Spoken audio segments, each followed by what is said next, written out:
Hey y'all, it's Maddie from the Itty Bitty Homestead Committee. I have gotten questions in the past by friends, family members, and then also people on my social media of what would I do if I wasn't living on multiple acres of farmland? If I was living in the city, would I still be doing this? And the simple answer is yes. It would just be on a much smaller scale and I would have to be much more strategic about it.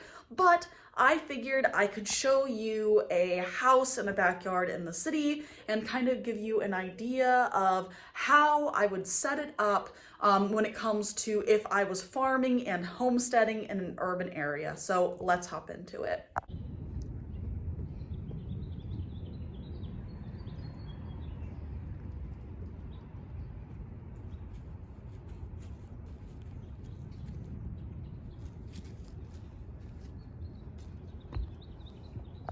The first thing I would do is convert this little shed in the back into half a barn and then the other half, of course, for storage of my materials and equipment. So back on this side, I would have my rabbit stacks and I would keep my rabbits in here. And to be honest, I could run stacks through the middle as well. This is an amazing space that can be used quite easily for raising rabbits. And again, these shelving units that are already here can store my equipment, my bowls, my travel cages, as well as the feed for my animals. And then along this wall, I could also put my quail cages. Or I could just do more rabbit cages, whatever I would want to do to raise animals in this space. And I'm quite jealous of this space. Not only is it because, well, it's an amazing space, but it has electric and it has an airflow system. So it stays a lot cooler in the summer compared to my wood barn where I use hillbilly air conditioning. So absolutely fantastic space to use in urban homesteading. Not gonna lie, this space right here would probably be used for a swing set, things for the kids, things for us. But what I would do is along this back fence line, I would put up some kind of fruit vine or bush, be it grapes or raspberries or blackberries, so that we could utilize this space for a family area, but also have some form of sustainability through growing fruit.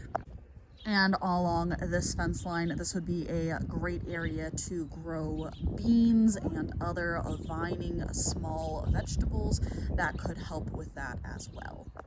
My little sister says she's going to turn this little concrete slab into like a little fire pit so that you can hang out during the summer or during the fall and have like little cookouts back here, which I absolutely love and I think is fantastic. And I'm really excited to see her do that.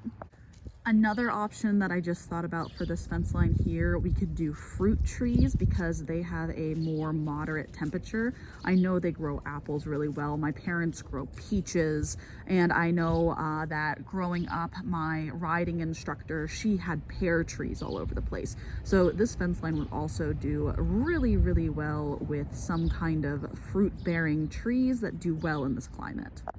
Along this side of the house, I would do a small garden. I would probably do my herb garden and my garlic along the side of the house here, as well as just do some small standing plants that would do really well. Maybe some tomatoes and maybe some peppers, depending on if I would want to put cages along this area for growing those items. And then in front of this fence here and in front of what would be my rabbit / quail shed, I would want to put my large garden here. And this is where I would focus on my more sustainable crops such as potatoes. I would also look at growing squash and pumpkins and those kind of things, focusing on growing them up the fence line here.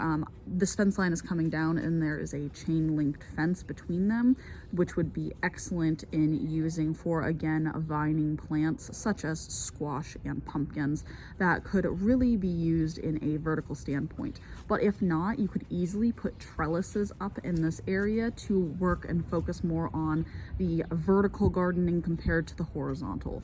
The biggest thing when it comes to a space like this is working up when you can't work out, because you can grow the amount of space that there is just by doing that. So yeah, that's what I would do if I was in an urban setting. If y'all like this, I have other people who are willing to let me scrounge around their backyards and kind of set up what I would do in their houses. So I can do more of these if you're interested. But with that being said, I am so proud of my little sister. She has a beautiful home. She has worked very hard to get here, to get this, and she has just done an amazing job setting it up. And she has a lot more projects she wants to do to fix, including that shed. She doesn't want to raise rabbits. She wants to turn it into a gym.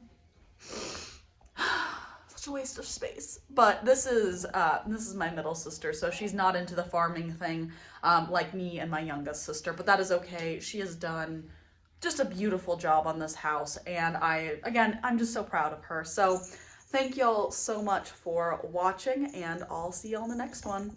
Bye.